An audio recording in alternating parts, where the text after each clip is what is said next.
محمد مصطفیٰ آئے پہاڑوں پر بہار آئی، زمین کو چومنے جنت سے خوشبو بار بار آئی۔ جناب آمنہ کا چاند چمکا زمانے میں، جناب آمنہ کا چاند چمکا زمانے میں، کمر کی چاندنی قدموں کو چومنے بار بار آئی، کمر کی چاندنی قدموں کو چومنے بار بار آئی۔ بڑی مایوس تھی دائی حلیمہ جب گئی مکے، بڑی مایوس تھی دائی حلیمہ جب گئی مکے، مگر آئی تو دو جہاں کا تاجدار لے کر آئی۔ حلیمہ دو جہاں قربان ہوں تیرے مقدر پر، حلیمہ دو جہاں قربان ہوں تیرے مقدر پر، تیرے غربت گلے میں رحمت بار بار آئی، تیرے غربت گلے میں رحمت بار بار آئی۔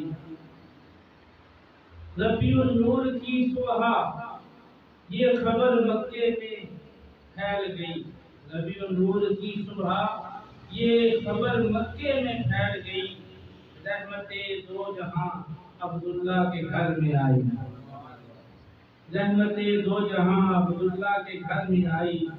شاعر کہتا ہے میلاد مصطفیٰ کیوں نہ مناؤں میں اے مظہر، میلاد مصطفیٰ کیوں نہ مناؤں میں اے مظہر، کہ بن کے آنے ہیں دنیا میں اندھیروں کے سوا اور کیا رکھا۔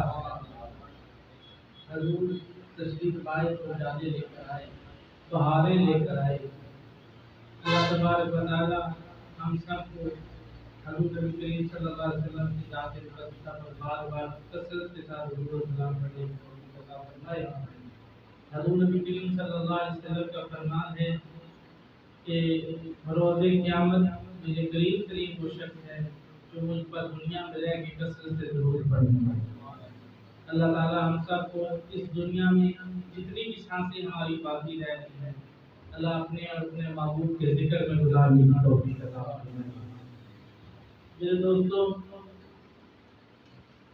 ربیع النور شریف کی آمد ہے اور آج سفر المظفر شریف کا آخری جمعہ ہے۔ ہو سکتا ہے آج شام کو چاند نظر آ جائے یا کل نظر آ جائے۔ یہ وہ مہینہ آ رہا ہے جس مہینے میں تاجدار عجم بے کسوں کے کس ایک بسوں کے بس، ہر ایک کے والی، دو جہاں کے والی، سارا جہاں ان کا سوالی، میرے آقا سرور انبیاء صلی اللہ علیہ وسلم تشریف لائے۔ حضور صلی اللہ علیہ وسلم آپ تشریف لائے خلق عظیم کا نمونہ بن گیا ہے۔ آپ کی ذات ایسی خلق عظیم کی نمونہ ہے کہ رب فرماتا ہے وَإِنَّكَ لَعَلَىٰ خُلُقٍ عَظِيمٍ، سورہ قلم 29واں پارہ ہے۔ اللہ فرماتا ہے بے شک محبوب ہم نے آپ کو خلق عظیم عطا فرمایا، بہت بڑا خلق عطا فرمایا، آپ کے اخلاق کے نمونہ بن کے آئے۔ آج کے اس پرفتن دور میں ہم نے یہ دیکھنا ہے کہ واقعی ہم میں بھی اخلاق کی دولت موجود ہے۔ ہم جس نبی کا میلاد منا رہے ہیں، جس نبی کی نعتیں پڑھ رہے ہیں، جس نبی کے گیت گا رہے ہیں، جس نبی کے نغمات الاپ رہے ہیں، جس نبی کے آنے میں خوشیاں منا رہے ہیں، جس نبی کی آمد پہ ہم محافل کو سجا رہے ہیں، جس نبی کی آمد پہ گھروں میں اور مسجدوں میں اور جگہ جگہ جلامہ ہو رہا ہے، غریب اونچے سجائے جائیں گے، کیا اس نبی کی سنت کو بھی ہم نے اپنایا ہے؟ یا ہم نمازی بھی بنے کہ نہیں بنے؟ یا ہم اخلاص والے بھی بنے کہ نہیں بنے؟ یا ہم مشفق بنے کہ نہیں بنے؟ یا ہم محبت کرنے والے بنے کہ نہیں بنے؟ یا ہمارے اندر حضور صلی اللہ علیہ وسلم کی تعلیمات ہیں یا نہیں ہیں؟ اگر ہیں تو ان کا اثر ظاہر ہو رہا ہے یا نہیں ہو رہا؟ کیا ہم بھی خلق عظیم کا نمونہ بننے کی کوشش کر رہے ہیں کہ نہیں؟ یا ہم حضور صلی اللہ علیہ وسلم کی سنت کو اپناتے ہوئے اپنے اخلاق کو بہتر کر رہے ہیں کہ نہیں؟ میرے آقا صلی اللہ علیہ وسلم نے فرمایا تم میں بہترین شخص وہ ہے جس کا اخلاق سب سے اچھا ہے، جس کا اخلاق ہے کہ تو حدیث ہے نا نبی پاک صلی اللہ علیہ وسلم کی کہ تم میں بہترین وہ شخص ہے من تعلم القرآن وعلمہ، جس نے قرآن سیکھا اور دوسروں کو سکھایا۔ اور ایک حدیث یہ ہے، حضور صلی اللہ علیہ وسلم نے فرمایا کہ تم میں بہترین وہ ہے جس کا اخلاق اچھا ہے۔ ایک بندہ جس کے پاس خواہش ہو نا کہ میں صدقہ کروں اور پیسے کے پاس نہ ہو، اور بار بار ذہن سٹ مارے، دوڑ دے کہ یار کاش میرے پاس روپیہ ہو میں بھی صدقہ کروں، میرا نام بھی صدقہ کرنے والوں میں شامل ہو جائے۔ پیارے آقا نے فرمایا میٹھے دو بول بول، دو بول میٹھے کسی کے ساتھ بول دے، اخلاق سے بات کر لے۔ ہم سوچتے ہیں یار اس سے ہمارا کوئی رشتہ نہیں ہے، کوئی بول چال نہیں ہے، کل بات نہیں ہے، کوئی گفتگو نہیں ہے، اس کے ساتھ کوئی سلام دعا نہیں ہے، ہم اس کے ساتھ کیا بات کریں، کیا میٹھی بات کیسے کریں؟ ہم تو ویسے ہی اگر بات کریں گے تو اس سے ویسے ہی سرکار دیں گے، یا اس طرح کریں گے کہ بات نہ کرنے والی بات، یا اس سے بات کرنا ہی مناسب نہیں ہے۔ لیکن پیارے آقا نے فرمایا کہ تو کسی کے ساتھ میٹھے دو بول بول دے، جواب میں وہ تجھے بولے یا نہ بولے، جواب دے یا نہ دے، پیارے آقا نے فرمایا تجھے صدقہ کرنا، تجھے صدقہ کا ثواب مل گیا۔ تو بہرحال یہ تو صدقہ کی قسم تھی جو میں نے آپ کے لیے پیش کی۔ اصل تو مقصد یہ ہے بیان کرنے کا کہ میرے آقا اخلاق کا نمونہ بن کے آئے، اس نے اخلاق کے پیکر بن کے آئے، مہمان نوازی میرے آقا نے فرمائی۔ میں نے ایک جمعے پہ مہمان نوازی کا بیان کیا، حضور نبی کریم صلی اللہ علیہ وسلم ایسی صاحب نزہت المجالس میں ہے کہ آپ صلی اللہ علیہ وسلم ایسے مہمان نواز ہیں کہ آپ جیسا مہمان نواز دنیا میں نہیں، آپ جیسا اخلاق کسی کے پاس نہیں، آپ اتنے اعلیٰ اخلاق کے مالک ہیں، اتنے اعلیٰ کہ رب نے قرآن بنا دیا۔ اللہ فرماتے ہیں وَإِنَّكَ لَعَلَىٰ خُلُقٍ عَظِيمٍ، فرمایا بے شک محبوب آپ کا اخلاق تو سب سے اعلیٰ ہے، بڑا ہی اعلیٰ اخلاق ہے۔ میرے آقا سرور کائنات صلی اللہ علیہ وسلم آپ کسی کافرہ عورت کے گھر مکان کے ساتھ ٹیک لگا کے کھڑے تھے اور کچھ گفتگو فرما رہے تھے کسی صحابی کے ساتھ۔ کافرہ عورت نے اپنی کھڑکی سے جھانک کے دیکھا کہ بیت الرحمت للعالمین کھڑی، پر وہ آپ سے حسد رکھتی تھی، بغض کرتی تھی، اناد رکھتی تھی۔ اس نے غصے میں آ کے بغض کی بنا پر حسد کی وجہ سے کھڑکی بند کر دی کہ میرے گھر کے ساتھ نبی پاک نے ٹیک کیوں لگا رکھا؟ اللہ تعالیٰ نے جبریل امین کو بھیجا، فرمایا جبریل جس گھر کی دیوار کے ساتھ میرا نبی ٹیک لگا لے، میں نہیں پسند کرتا کہ وہ گھر اور گھر والے دوزخ میں جائیں، جا سب کو جنتی بنا دے، سب کو جنتی بنا دے۔ میرے آقا صلی اللہ علیہ وسلم آپ اس دیوار سے بھی ہٹے نہیں تھے، اس عورت کے دل کی دنیا کو رب نے آباد کر دیا، وہ اپنے گھر سے باہر نکلی اور نبی پاک کے ہاتھ چھو کر کلمہ پڑھ کے مسلمان ہو گئی۔ یہ میرے آقا کا اخلاق ہے، ابھی کچھ بولا نہیں، کچھ کہا نہیں، جنہوں نے چہرہ دیکھا وہ بھی کلمہ پڑھنے لگے، ایسا اخلاق تھا۔ اور مہمان نوازی ایک روز مدینہ تو رسول صلی اللہ علیہ وسلم اور حجرہ عائشہ کے باہر چند کافر مہمان یعنی کافر لوگ تھے، مسافر تھے، وہ پریشان کھڑے تھے کہ پتہ نہیں اب راستہ آگے کیسے طے کریں گے، رات پڑ چکی ہے، مسافر ہے، کیسے سفر اپنا پورا کریں گے۔ ابھی وہ سوچ ہی رہے تھے کہ جناب رحمت للعالمین آقا، بے قصوں کے کس، بے بسوں کے پاس، بیچاروں کے چارہ آقا، حضور کی نگاہیں کرم ہو گئی۔ میرے آقا نے صدیق اکبر سے فرمایا جاؤ سب کو بلا دو۔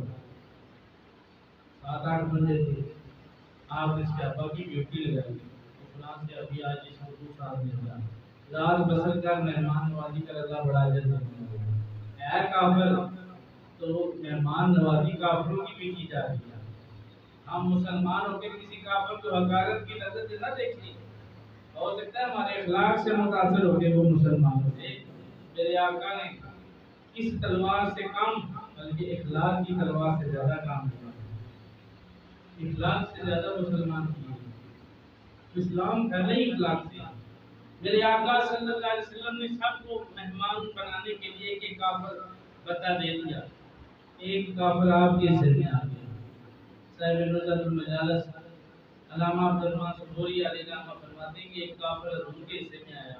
حضور اس کو لے کر اپنے گھر آئے. عائشہ رضی اللہ تعالیٰ عنہ کو فرمایا کہ گھر میں کچھ کھانے کو فرمایا کہ بکریاں ہیں ان کا دودھ مل سکتا ہے اور تو شاید تھوڑا بہت کھانا ہو. میرے آقا نے فرمایا وہ کھانا بھی گرم کر دو. اپنے لیے رکھا ہوا تھا, مہمان آ گیا ہے بھی کافر, وہ کھانا میرے آقا نے کافر کو دیا اور ایک بکری کا دودھ پیش کیا. کافر کہتا ہے ابھی بھوک باقی ہے. یہاں پر مفسرین نقطہ لکھتی ہے کہ مسلمان ایک آنکھ سے کھاتا ہے, ایک اتھری سے ایک آنکھ سے کھاتا ہے, اور کافر 7 آنکھوں سے کھاتا ہے. اس کا پیٹ دیر سے بھرتا ہے. میرے آقا صلی اللہ علیہ وسلم آپ نے ایک بکری کا دودھ پیش کیا, اس کا پیٹ نہیں بھرا. آپ نے دوسری بکری کا پیش کیا, پھر پیٹ اس کا پیٹ نہیں بھرا, حتیٰ کہ 7 بکریاں میرے آقا نے دھوئی, یعنی کہ ان کا دودھ لیا اور ان کو کافر کو پیش کیا. کافر کھا گیا, پی گیا سارا دودھ, کھانا بھی کھا گیا. اب وہ ضرورت سے زیادہ کھا چکا تھا. رات دیر اس کے پیٹ میں درد پیدا ہوا. درد ہوا کہ اب کہاں جاؤں, باہر نکلتا ہوں تو مصطفیٰ کریم کے غلام ہوں, نہ جانے کافر سمجھ کے قتل ہی نہ کرتا. حضور صلی اللہ علیہ وسلم حجرے کے گرد خود چکر لگا رہے. میرے آقا نے نگاہ نبوت سے دیکھ لیا کہ کافر کو رفع حاجت ہے, پریشان نہ کرے. میرے آقا نے تھوڑا سا دروازہ کھول دیا اور خود سائڈ پر رکھا. اس کافر سے برداشت نہ ہوا, اس کا پیٹ خراب ہوا, اسی بستر میں اس نے غلاظت کر دی, پخانہ کر دیا. اب وہ پریشان ہو گیا کہ اگر میں صبح اٹھ کے یہ بستر غلاموں نے دیکھ لیا, صبح یہ نظارہ دیکھا تو مجھے تو تلوار سے قتل کر دیا. اس نے دیکھا کہ دروازہ تھوڑا سا کھلا ہوا, راتوں رات بھاگ گیا, چلا گیا. جب وہ مدینے کی سرحد میں پہنچا صبح اٹھا, ادھر مصطفیٰ کریم کے غلام بار بار سرکار سے کہہ رہے حضور یہ جو آپ کا مہمان گھر میں چاہ گیا ہے, غلاظت ڈال گیا ہے, وہ ہمیں صاف کرنے دیں. میرے آقا نے فرمایا چھوڑ دو, یہ بتاؤ مہمان تمہارا تھا یا میرا تھا؟ ان کا حضور آپ کا تھا. فرمایا پھر میں اپنے دستے شفقت سے اس کا صاف کروں, اس کی گندگی صاف کروں. میرے آقا صلی اللہ علیہ وآلہ وسلم جناب رحمت للعالمین ابھی اس کی بستر کی صفائی کر رہے تھے, اس کی غلاظت کو دھو رہے تھے کہ کافر جو مکے کی سرحد میں پہنچا. اس کے ذہن میں خیال آیا کہ رات جہاں میں نے گزاری اس کمرے میں, اس بستر کے پاس تو میں اپنی تلوار بول آیا ہوں, اور اس تلوار کے ساتھ جو دستہ لگا ہے وہ سونے کا ہے. وہ تلوار لینے کی لالچ میں جب دوبارہ آیا تو دیکھا کہ جناب رحمت للعالمین آقا, مہمان نواز آقا, ملک عظیم کے مالک آقا اس کی غلاظت کو اپنے ہاتھوں میں دھو رہے.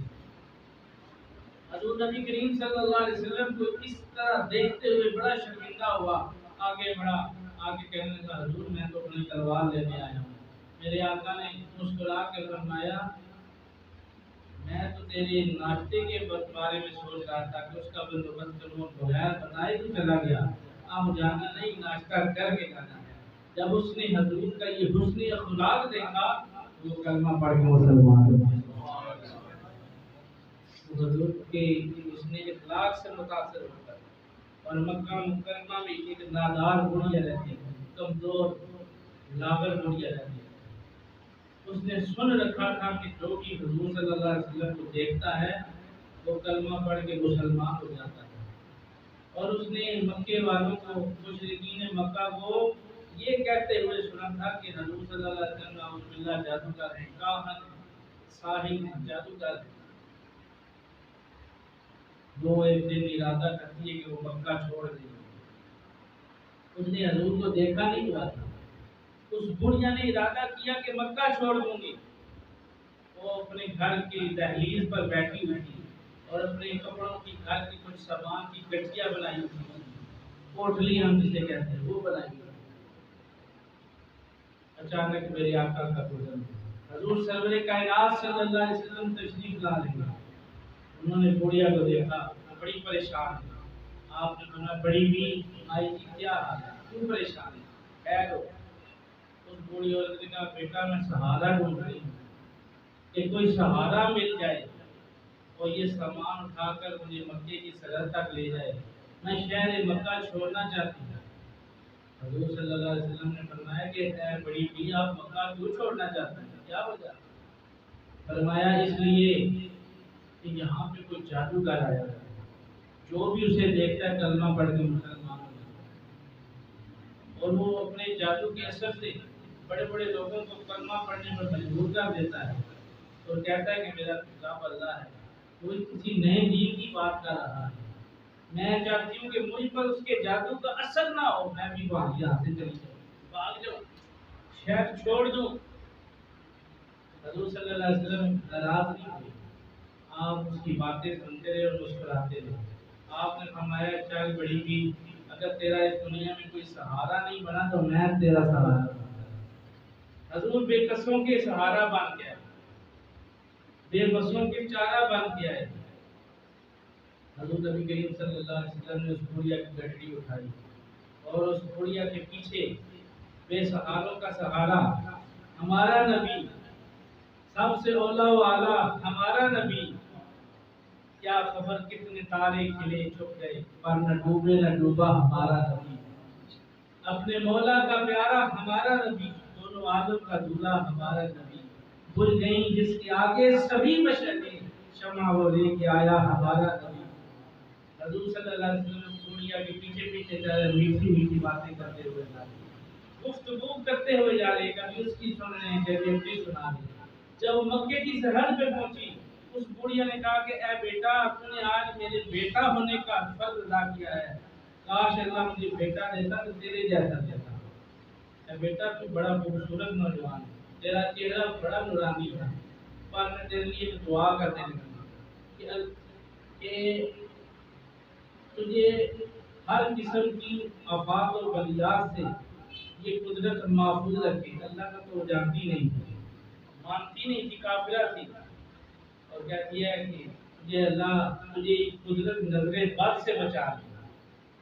آپ نے فرمایا مائی کیوں اس طرح کی دعائیں دے رہی ہے؟ فرمایا کہ وہ مائی کہنے لگی اس لیے وہ جو بندہ جس نے نبی ہونے کا دعویٰ کیا ہے، وہ جادوگر وہ ساحر کہیں اس کے جادو میں نہ آ جائے، اس سے بھی محفوظ رہے۔ تو نے میری بڑی مدد کی ہے، میں تیرے لیے یہ دعا کر سکتی ہوں۔ میرے آقا مسکرائے، فرمایا جس کے لیے دعا کر رہی ہے بھائی وہ کوئی اور نہیں، میں ہی اللہ کر رہی ہوں۔ جسے تو جادوگر کہہ رہی ہے وہ جادوگر کوئی اور نہیں، میں ہی ہوں۔ میں اللہ کا نبی بن کے آیا ہوں، میں جادوگر نہیں بن کے آیا ہوں۔ آپ کے یہ اخلاق دے کر، اس نے اخلاق سے متاثر ہو کر وہ مائی بھی کلمہ پڑھ کے مسلمان ہوئے۔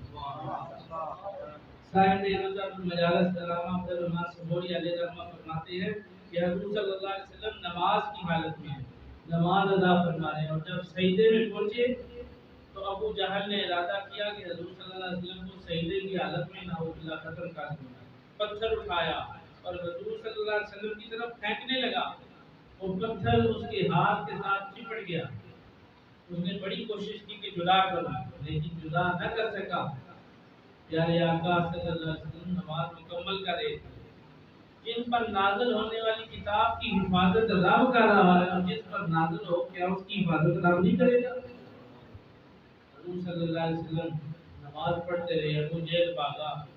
لوگوں نے دیکھا کہ ابو جہل بڑا افراتفری میں بھاگا اور پتھر اس کے ہاتھ میں ہے، وہ کہتے شور مچاتا جا رہا ہے کہ میں برباد ہو گیا، میں غلط ہو گیا، یہ پتھر میرے ہاتھوں سے جدا ہی نہیں ہوا۔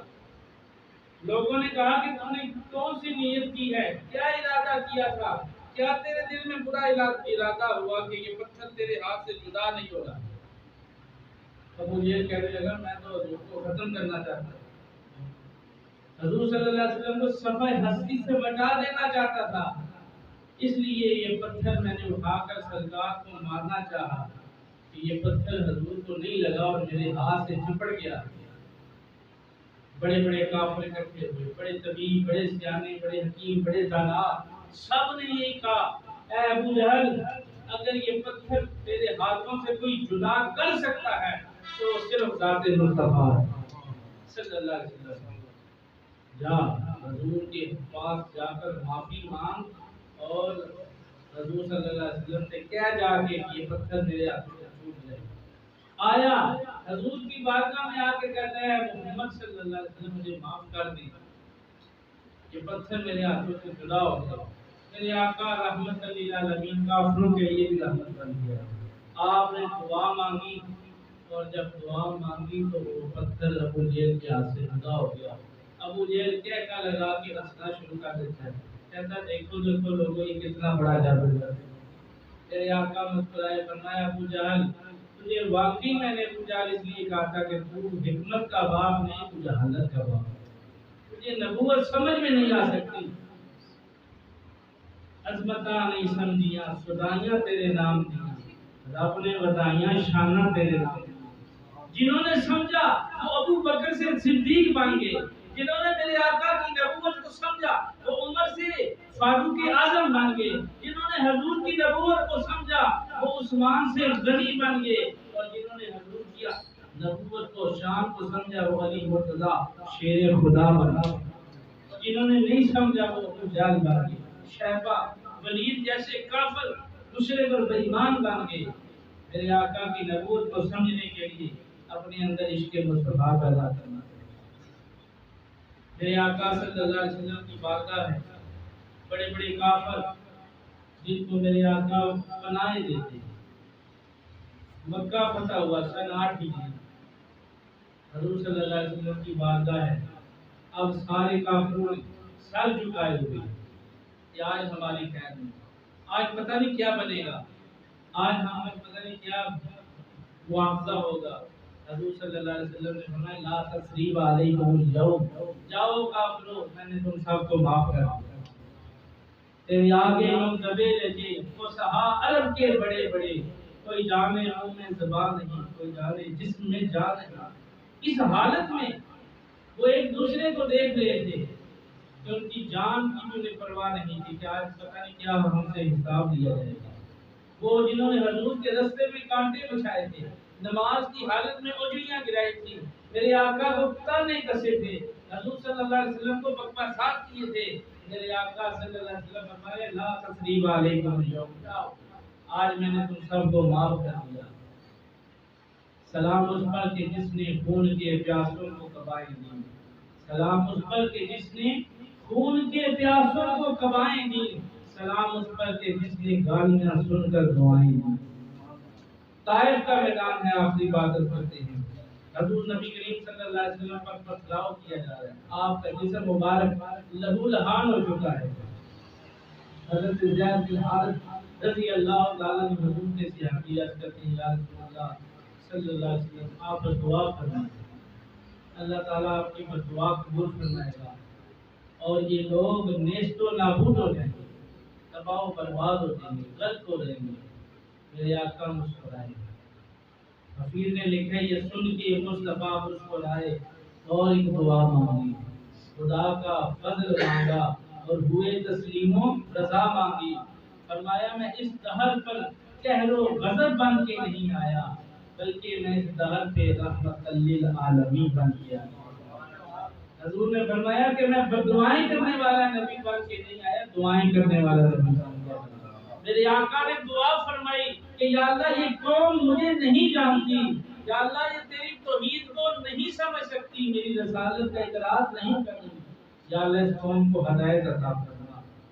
میرے آقا نے یہ دعا مانگی، آپ جو جانی دشمن تھے، ایک وقت آیا کہ اب وہ حضور صلی اللہ علیہ وسلم کے قدموں میں آ گئے، حضور کے قدموں میں آئے اور آ کے کہا یا رسول اللہ ہمیں اپنا بنا لیں، ہم غلامی مصطفیٰ اختیار کرنا چاہتے ہیں۔ یہ میرے آقا کا اخلاق ہے، اس لیے رب نے فرمایا وَإِنَّكَ لَعَلَىٰ خُلُقٍ عَظِيمٍ، بے شک محبوب آپ اعلیٰ اخلاق کے مالک ہیں۔ اللہ تعالی ہم سب کو حب نبی صلی اللہ علیہ وسلم عطا فرمائے۔ میلاد شریف کے مہینے کی آمد ہے، اللہ تعالی ہم سب کو اس مہینے میں زیادہ سے زیادہ حضور صلی اللہ علیہ وسلم کے گیت گانے کی توفیق عطا فرمائے، اور میری طرف سے سب کو میلاد شریف کی مبارکباد ہے۔ آئندہ جو جمعۃ المبارک آ رہا ہے وہ ربیع الاول شریف کا پہلا جمعۃ المبارک ہوگا۔ اللہ تعالی ہمیں اس طرح کی بے شمار ساعتیں اور گھڑیاں عطا فرمائے. آمین ثم آمین. وآخر دعوانا ان الحمد للہ. سنتی اللہ.